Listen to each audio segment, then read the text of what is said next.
Hello friends, welcome to my YouTube channel. तो आज हम पढ़ेंगे क्लास 9th स्पर्श के गीत अगीत। और किसने लिखा है? ये रामधारी सिंह दिनकर जी ने इसको लिखा है। तो आप ये इसका पढ़ लीजिएगा। ये एक वन शॉट वीडियो होगी, एकदम शॉर्ट रिवीजन की। तो आइए स्टार्ट करते हैं।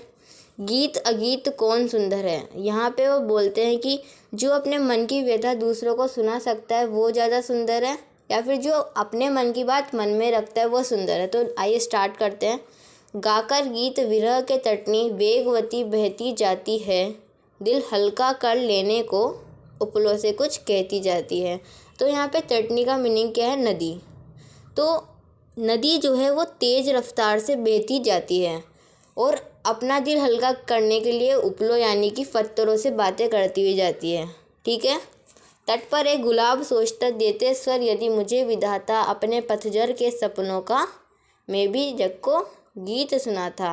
अब वहाँ पर एक गुलाब है, वो सोचता है यदि मेरे पास भी स्वर होते हैं, मैं भी बोल सकता, तो मेरे जो पतझड़ से मैंने किस तरीके से मैंने अपना जीवन काटा है, मैं भी उसका गीत इन लोगों को बताता। ठीक है। गा गा कर बह रही निर्झरी पाटल मूंग खड़ा तट पर है। मतलब गा गा कर अपने दुख विरह के या फिर अपनी खुशी से जो निर्झरी मतलब नदी बह रही है, पाटल मूंग खड़ा तट पर है। गूंगा, पाटल मीन्स गुलाब, तट पर खड़ा है, तट मतलब किनारे पर खड़ा है। अब आप ही सोचिए, विचार कीजिए कि गीत अगीत कौन सुंदर है। अब क्या होता है, दूसरे वाले अपन स्टेंजा पे चलते हैं। बेटा शुक उस घनी डाल पर जो खोते पर छाया देती। एक शुक मतलब तोता है जो कि एक खोते पर बैठा है, एक घोंसले पर बैठा है। पंख फुला नीचे खोते में शुकी बैठ अंडे है सेती। अब वो तो ऊपर से क्या कर रहा है? बैठा है और छाया उसके ऊपर जो पेड़ है छाया दे रहा है।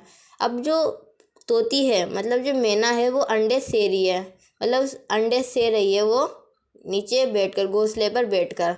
गाता शुभ जब किरण बसंती छूती अंग पर्ण से छनकर। अब जो जो क्या कहते हैं, ये मैना है ना, वो अपने बच्चों को से रही है, मतलब गर्मी प्रदान कर रही है। जब वो गाता है, शुक मतलब तोता गाता है, तो उसके अंग अंग में वो छनकर चली जाती है, उसके जो स्वर होते हैं वो।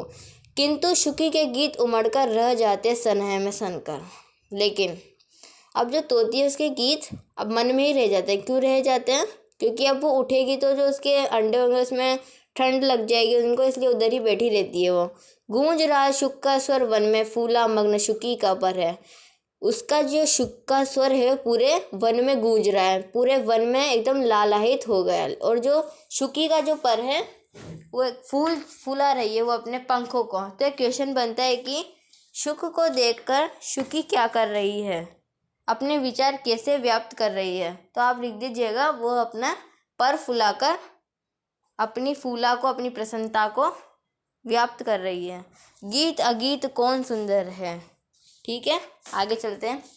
दो प्रेमी है यहाँ, एक जब बड़े सांझ आला गाता है, पहला सर उसकी राधा को घर से यहाँ खींच लाता है। तो देखते हैं, एक दो प्रेमी है। ठीक है, दो प्रेमी हैं। एक बड़े सांझ, शाम बड़े आला क्या होता है? राजस्थान का एक बहुत ही प्रसिद्ध सॉन्ग होता है आला। वो शाम पड़े जब आला गाता है, पहला सर उसकी राधा को घर से खींच के ला आता है। जो जब शुरू करता है गाना तो उसकी जो प्रेमिका है राधा, वो घर से यहाँ पर आ जाती है। चोरी चोरी छुपे खड़ी नीम की छाया में छिपकर सुनती है।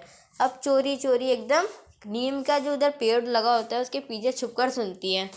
हुई न क्यों मैं कड़ी गीत की बितना यूं मन में गुनती है।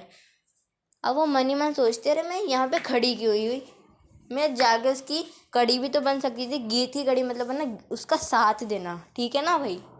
वह गाता पर किसी वेग से फूल रहा, इसका अंतर है गीत अगीत कौन सुंदर है। अब गा तो वो रहा है लेकिन इसका अंतर्मन फूल रहा है। कि क्यों फूल रहा है, इसके पीछे भी एक कारण है। देखिए, अगर आपके घर में कोई गा आ रहा है और आप उसके पीछे से एकदम सुन रहे हैं उसकी बातों को, मतलब उसका कहने का मतलब ये है कि जो प्रेमिका है ना वो उसकी बातों को सुन रही है, उसके गाने को सुन रही है छुप छुप के, इसलिए उसका वेग प्रसन्न हो रहा है। गीत अगीत कौन सुंदर है। ठीक है, अब प्रश्न उत्तर देख लेते हैं। नदी का किनारों से कुछ कहते हुए बह जाने पर गुलाब क्या सोच रहा है, इससे संबंधित पंक्तियों को लिखिए। क्या सोचता है गुलाब? गुलाब ये सोचता है अगर विधाता भी मेरे को स्वर देते हैं तो मैं भी लोग बागों को अपने गीत सुनाता, मतलब अपने पतझड़ के दिनों के गीत सुनाता। इससे संबंधित पंक्तियों को लिखिए। तो क्या होगी पंक्तियाँ, देख लेते हैं। देते स्वर यदि मुझे विधाता, अपने पतझड़ के सपनों का मैं भी जग को गीत सुनाता। ठीक है भैया, आगे चलते हैं। जब शुक गाता है तो शुकी के हृदय पर क्या प्रभाव पड़ता है? तो अपन लिख देंगे, जब शुक गाता है तो शुकी का हृदय फूला से प्रसन्न हो जाता है और वह अपने पर यानी कि पंख फुला लेती है। ठीक है। प्रेमी जब गीत गाता है तो प्रेमिका की क्या इच्छा होती है? प्रेमी जब गीत गाता है तो प्रेमिका की क्या इच्छा होती थी? प्रेमिका की इच्छा होती थी कि मैं भी इस गीत में कड़ी बन सकूं। तो अपन ये लिख देंगे। ठीक है। प्रथम चंद में वर्णित प्रकृति चित्रण को लिखिए। तो अपन क्या क्या दिखाता अपन को प्रकृति चित्रण में, कि एक नदी है जो कि तेज रफ्तार से बहती जा रही है और वो उपलों से कुछ बातें करते हुए जा रही है, और पतझड़ का मौसम चल रहा है। और जो गुलाब है सोचता है कि यदि मेरे पास भी, एक गुलाब तट पर खड़ा सोचता है कि यदि मेरे पास भी स्वर होते तो मैं भी अपने पतझड़ का जो मैंने कठिनाइयाँ सहन करी उनको बताता। और इतना ये प्रथम चंद में। आगे देखते हैं। प्रकृति के साथ पशु पक्षियों के संबंध की व्याख्या कीजिए। तो अपन ये सेकंड वाला जो है ना, ये वाला लिख देंगे। ठीक है। तो अब आते हैं थर्ड वाले पे। सभी कुछ गीत है, अगीत कुछ नहीं होता, कुछ अगीत भी होता है क्या?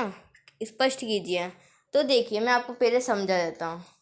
सब कुछ गीत है, इसमें मतलब गीत का मतलब संगीत वो वाले तात्पर्य से नहीं है। मतलब जैसे कि अगर मैं, जो ज़्यादातर स्त्रियाँ होती है वो अपने मन में ही बात नहीं रखती, मतलब किसी दूसरे को अपनी बातें स्पष्ट कर देती है, मतलब उनको जो भी प्रॉब्लम होती है दूसरों को बता देती है। लेकिन जो मेन होते हैं, आदमी लोग होते हैं, ज़्यादातर अपने मन की बात मन में रखते हैं और अंदर ही अंदर दुखी होते रहते हैं। इसलिए अगीत भी होता है क्या? हाँ, अगीत भी होता है। गीत अगीत के केंद्रीय भाव को लिखिए। गीत अगीत में क्या बताया गया था? पहले चरण में बताया गया था कि किस प्रकार से एक नदी उपलों से बातें करते हुए जा रही है और गुलाब सोचता है कि मेरे पास भी स्वर होते तो मैं भी अपने पतझड़ के दिनों के दुख को, जग को सुनाता। फिर अगले बारे में अपन ने क्या पढ़ा था कि एक घोंसले पे एक चिड़िया, और एक चिड़िया है, एक मैना है जो कि घोंसले पर अंडे सेर रही है, और वो ये सोच रही है कि मैं भी, जो तोता है उसके साथ मैं भी संलग्न होकर दोनों गीत गाएं। और फिर तीसरे में हमने देखा था एक दो प्रेमी होते हैं, जो एक प्रेमी जो होता है सांझ के समय पे आला गा के सुनाता है, तो उसकी प्रेमिका आ जाती है, और लेकिन वो सुनती नहीं है, नीम के पीछे खड़े होकर सुनती है। तो यही था। तो आगे देखते हैं। संदर्भ सहित व्याख्या कीजिए। अपने पतझड़ के सपनों का मैं भी जग को गीत सुनाता। तो इसमें अपन क्या लिखेंगे? इसमें हमसे पूछे संदर्भ सहित, तो संदर्भ में अपन क्या लिखेंगे?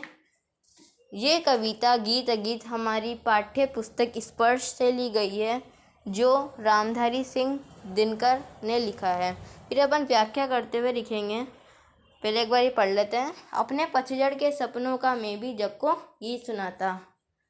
इसमें एक पतझड़ के इसमें बताया गया है कि किस तरीके से एक गुलाब जो है वो तट पर खड़ा होकर देख रहा है और सोच रहा है कि यदि मेरे पास भी स्वर होते तो मैं भी अपने पतझड़ के सपनों का गीत सुनाता, कि किस तरह से मैंने अपनी कठिनाइयाँ झेली है वो सब।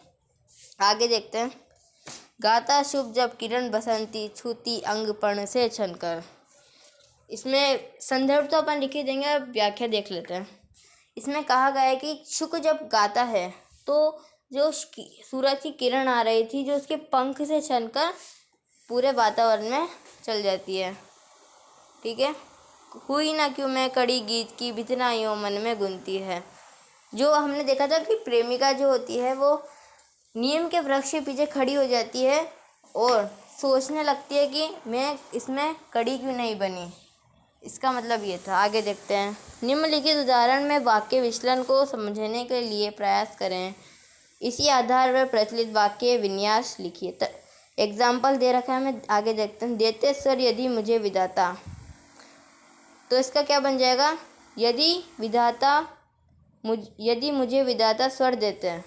ठीक है, दूसरा देखते हैं।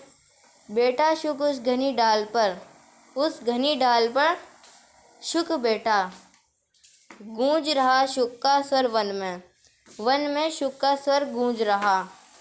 हुई ना क्यों मैं कड़ी गीत की,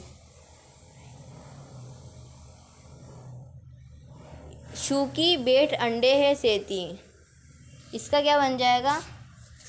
शुकी बेट सेती अंडे हैं। ठीक है, आज के लिए बस इतना ही। सब्सक्राइब माय चैनल और सपोर्ट ऑल्सो, ताकि मैं नए नए वीडियोस बनाऊँ और आपको इसके बारे में जानकारी मिले और आप भी पढ़ें और दूसरों को भी इसके बारे में बताएं। Thank you so much.